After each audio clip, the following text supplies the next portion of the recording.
Well, it's with the changing times. You have to go along with the changing times. When the computers and everything come into effect, you have to go right along with the computers. First, I was hesitant. I didn't know how to take it. I hated them.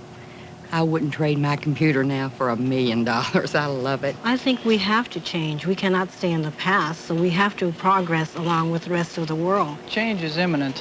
It's something we all live with, and we have to grow with. Working at the General Electric Company, you're always at the forefront of technology. Everything we do here changes daily in the electronic world, and years ago everything was electrically operated, and then they went to electronically controlled machinery in our situation here, and then they go to computer control, so it's just kind of a building block type thing, I guess, that initially there's resistance maybe, but I think once everything gets started or the change gets going, that people see that it's much easier, much better way to do things. When I first went to General Electric as an hourly employee, all of the machines, and I mean all, were conventional machines. That's to say they had the knobs and the dials and the handles that we pull and pull. Over the last 10 years or so, that has changed, and it's changing drastically. New technologies are coming on board. If we go back 10 years, myself, along with many others, would have said, this technology is not applicable to the tool room because we only make one of a kind. However, slowly that attitude changed, and we realized that not only is there application for this technology, it's becoming an absolute must. We must have the technology. Right away, you realize, what do we want this technology to do? One of the obvious answers is increase our productivity, make us more productive. I believe that the technology can be used for many different things. It can be used if you choose to de-skill people. It also can be used to increase the skills of people. We chose the latter.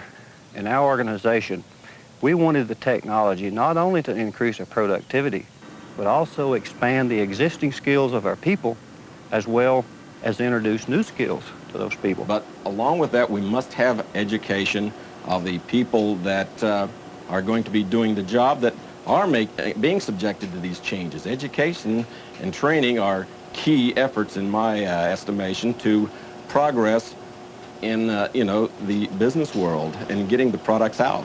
I'm relying on myself. I'm relying on my union, the company, to train me, to keep me at the forefront of my field. He's absolutely correct. It's so important that we impart as much information as we can about new technologies, how they affect our members on the jobs. My standpoint, we have to use some of those new technologies in communication and in education to impart the information about the new technologies at the job site. One of the areas that you've got to consider, and in my opinion, you've got to deal with very, very carefully, is how much of that technology are you going to give to the person.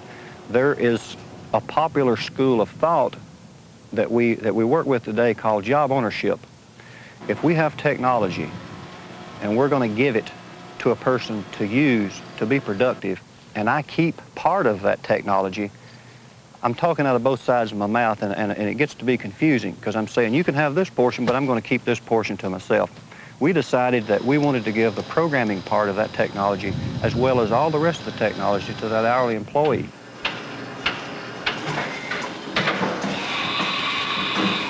We did that, and through some training, we currently now have all of our people capable to program the CNC machine tools that we have in the shop.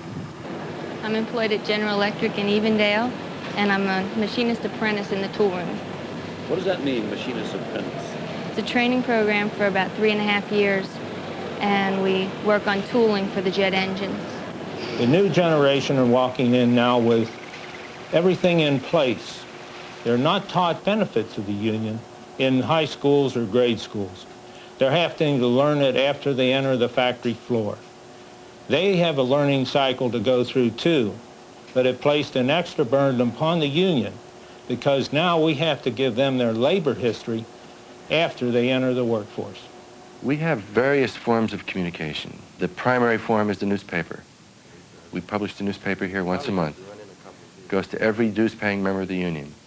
In addition to that, we have a biweekly leadership newsletter called the Report from Headquarters. It goes to the local and district leadership. It advises them on various things that they may need to know so that they, in turn, can impart that information through their newsletters to the membership. In addition to that, we're the first union to go into electronic communications directly with our members. From union headquarters in Washington, D.C., it's the May edition of the IAM electronic newsletter. The subject this month is a new approach to new tech, hitting the highlights of the precedent-setting IAM New Technology Leadership Institute at Placid Harbor. In Placid Harbor, you are in southern Maryland. It's the education center of the International Association of Machinists and Aerospace Workers. And the first class that they step into on Monday morning in their very first class is labor history and the way our union should be run and its traditions. Then the next year, when they come back for Leadership 2 and they've had that year of thought about what they had in Leadership 1 sinking in, they take more of an active role about new technology, where they are asked to help design surveys for their own workplace and have their eyes open up quite a bit by the things that they hear from the instructors about what new technology is doing to them at the workplace. I think one of the big things that I learned out of the meetings in Placid Harbor is the value of that person out on the floor in making the decisions as what should we do with technology. If you stop for a moment and think, who better could decide and tell what technology we should buy and how to use it than the person that's going to be using it? It just makes good sense. I feel really proud to be a part of General Electric, and I support them 100% when I buy their products. But I also have a special feeling when I see the jet airplanes flying through the air, and I know that our quality went into producing those engines. There's one debt that the IAM owes to the future generation, and that's a job. When he leaves the workforce, there should be a job for somebody else to fill. And the only way to do this is to give the youth of the nation the opportunity to learn the trades and skills required, and also to be smart enough that as materials and those machining and handling operations change, that training is being made available to the youth so that there are jobs and they are trained to enter a workforce.